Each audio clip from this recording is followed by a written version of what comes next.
You're now watching the Mike Missanelli podcast on the BetRivers Network. Well, good morning, everybody. Welcome to the Mike Missanelli podcast, brought to you by BetRivers.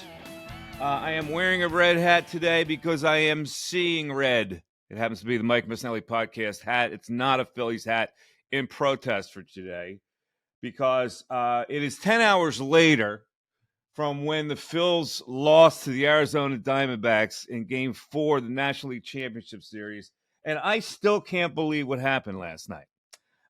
It was a stunning event. It never should have happened. Sloppy play, a bullpen meltdown, and managerial misjudgment is the reason why they are now tied 2-2 in this series, which I never, ever, ever thought could happen. Now, I will just say this as a blanket of comfort. There is no way the Diamondbacks hit well enough to be able to win this series, all right? And they're going to have to beat at least one of Wheeler or Nola. And I don't think that's going to happen. I watch this Diamondbacks team, and I'm disgusted by how weak they are and how the Phillies are succumbing to the nonsense that they throw out there. Blowing a lead last night, a 5-2 lead. Let me tell you this, though.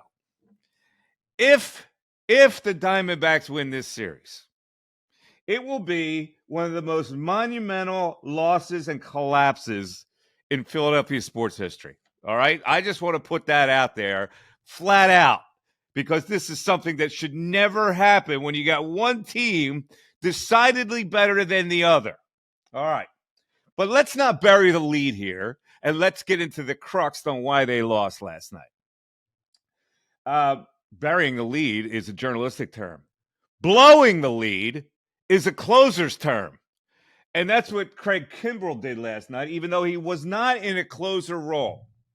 One night, after he gave up a walk-off single to Ketel Marte to lose Game 3, where he threw 24 pitches, he is brought back to inherit a 5-3 lead to try to get out of it. Now, this is not to bypass the other bullpen failures that led to Kimbrell being in the game, which we will get into in a little bit. But just to recap here, Gurriel doubles to lead off the eighth. All right, you're still up. Longoria, who in my mind is finished as a player, somehow hits a long fly ball to left field, which is an out. One out now, and here comes Alec Thomas. Works a good count. 3-2, Kimbrell. Kimbrell's all over the place, right? He's trying to bust him inside, which is that's the way to go. You want to throw hard inside, get the kid tied up. You know, he's a young kid in a really pressure spot. It's the way to approach him. The only problem is this 3-2 pitch is out over the plate, and the kid mashes it. This kid's an interesting kid. Not that you want to hear his backstory, but his father is the strength coach for the Chicago White Sox, and he was a two-sport athlete and had a football scholarship to TCU. So he's from Chicago. He's a good athlete, and he decided on baseball, and at age 23, he's in the big leagues. Tough spot for that kid to be thrown in, and he mashes a home run to tie the score. Kimbrell stays out there. He gets a strikeout on Perdomo, and then Marte singles to left field, and then he hits Corbin Carroll. Now, I'm looking at that situation, and I'm going, okay, Corbin Carroll is somebody he shouldn't even be facing. At that point, Alvarado's in the pen. They got him warmed up late. I don't know what the hell they were doing with Alvarado. And after the game, Thompson said they were trying to stay away from Alvarado. I'm going, he threw 14 pitches last night. Kimbrell threw 24. What kind of an explanation is that? All right, it's the third straight game for Alvarado, but in that situation, I bring him in to pitch to Carroll. Well, he didn't. And Kimbrell hits Carroll. Kimbrell's done, obviously. Now Alvarado has to come in and save the day. And Moreno touches him for a single to center field for the go-ahead run. All right, let's go now to the top of the ninth inning where the game is still in play. Diamondbacks are up by 1. 2-out double by Schwarber. Turner misses 3 cookies. 3 pitches, 3 fastballs that were right there. I don't understand how he missed one of them, much less 3. And I can't blame Turner because he made some really great plays during the course of that game. But he gets struck out by their closer. I don't even think he put the bat on the ball, Mike. I don't even think he touched the ball in those 3 swings, by the way. No, he strikes out 3 straight times. All right, so here now are the issues for the Phillies. Who can he trust in late inning relief? Let's go down the list. Kerkering failed. Kerkering has not been able to throw consistent strikes. He's got 2 guys that he can trust now. First of all, he's eliminated 2 pitchers from his pitching staff. He's got a 13-man pitching staff, and he only uses 11. He has completely abandoned Taijuan Walker and the other guy. I keep forgetting his name. The guy that threw the no-hitter. Lorenzen. He's completely eliminated this guy. So he's working with an 11-man staff. I don't know what those guys are on the roster, frankly. I mean, they had Nick Nelson in Florida, supposedly ready, who could pitch and relief. All right, but that's beside the point. They're not going to change things now. Now, he's got Wheeler and Nola that can go longer innings, which is going to probably reduce the need to piecemeal the bullpen the rest of the way. That's the good part of it. But now let's look at this situation here. He misjudged the whole situation by counting on Kimbrel and Kerkering and Soto. He burns Hoffman early in the game. He burned Hoffman last night for 2 outs. It is clearly evident that he can no longer do that he has to save Hoffman now for the high leverage situations late in the game. If you're a manager, you probably don't trust Kerkering another night. You use Kerkering in the Hoffman spot to maybe get the 2 outs in the middle of the game, so you have Hoffman late, another guy you can count on. Otherwise, you're just crossing your fingers when you throw in Kerkering and Kimbrel. So there was mismanagement last night from a guy who has managed pretty well. And last night, I thought he blew it. I don't understand how he can judge that Kerkering would be more reliable late in a game than Hoffman would be. All right, we got that thought right out of there. So they're still in a decent spot, but let's continue to analyze this game.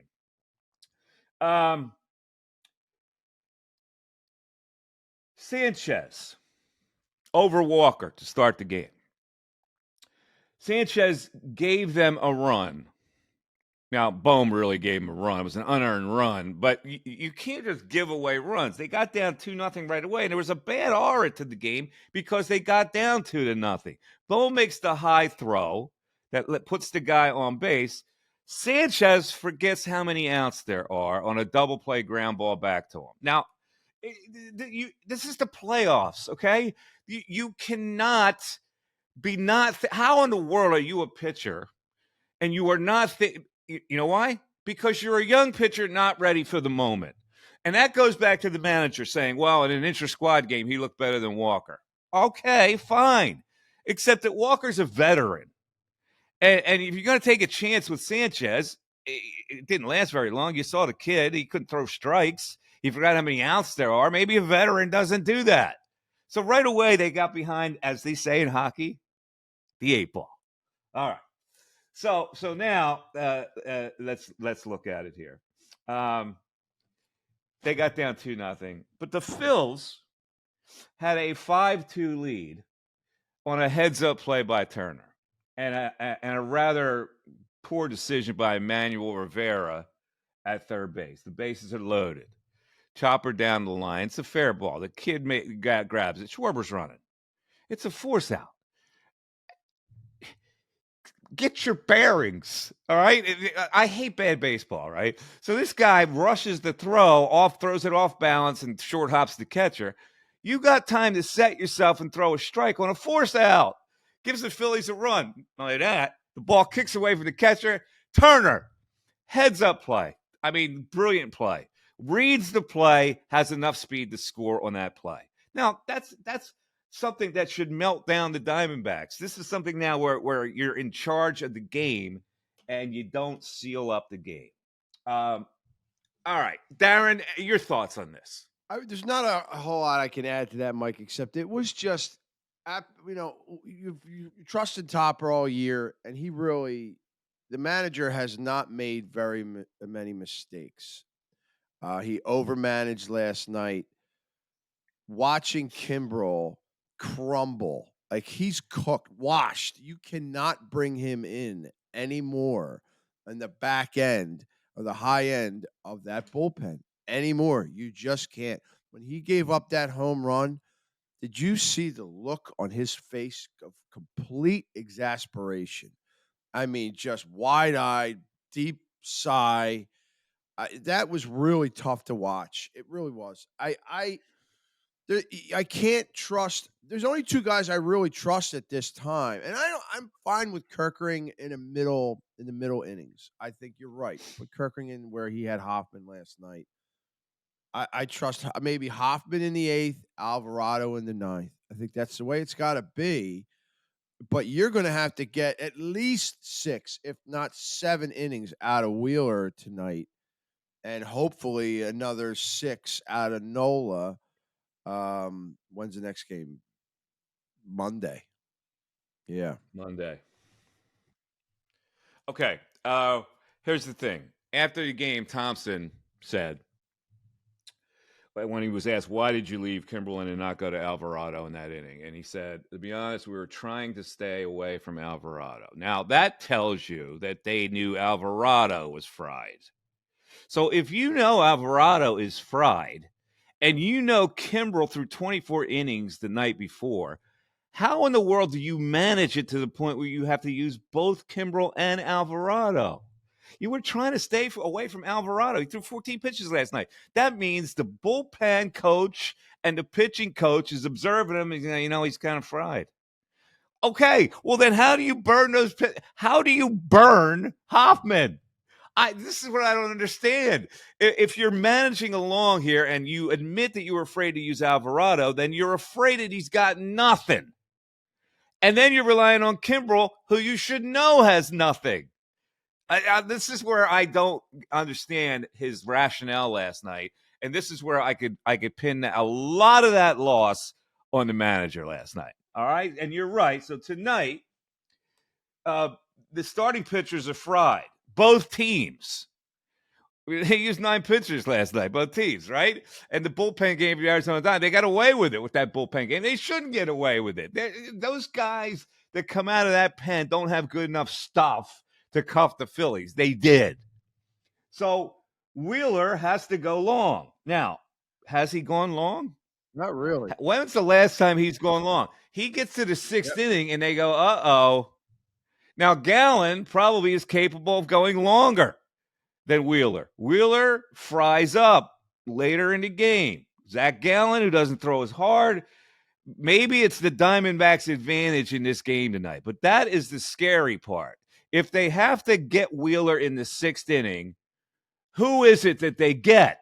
And I'm guessing Walker or Lorenzen get a chance to do that tonight if they need somebody in the 6th. Arm that it hasn't been terrible in the postseason. A little shaky down the stretch in the regular season, but Strahm pitched well against Atlanta last week. He had good stuff. He closed out a game.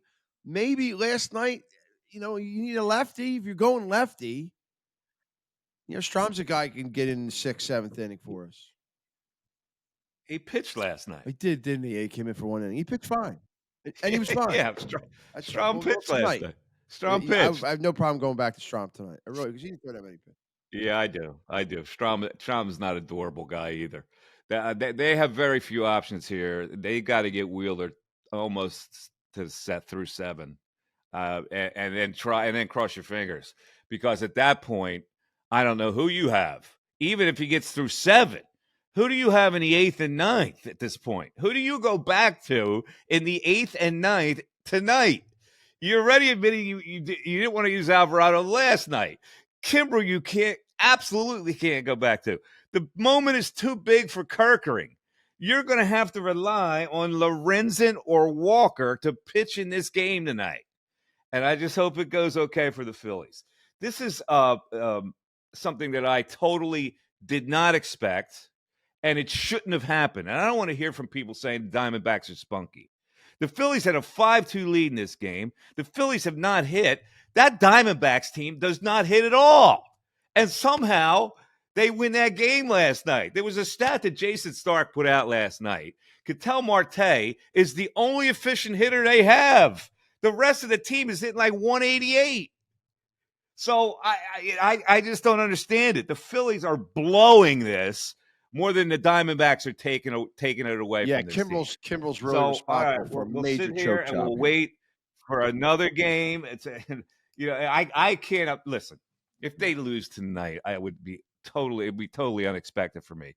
But still, you have a chance to go back to Philly and win 2 games. Even if the worst case scenario happens that they lose with Wheeler tonight, you still go back to Citizens Bank Park with Nola pitching Game 6 to get it even.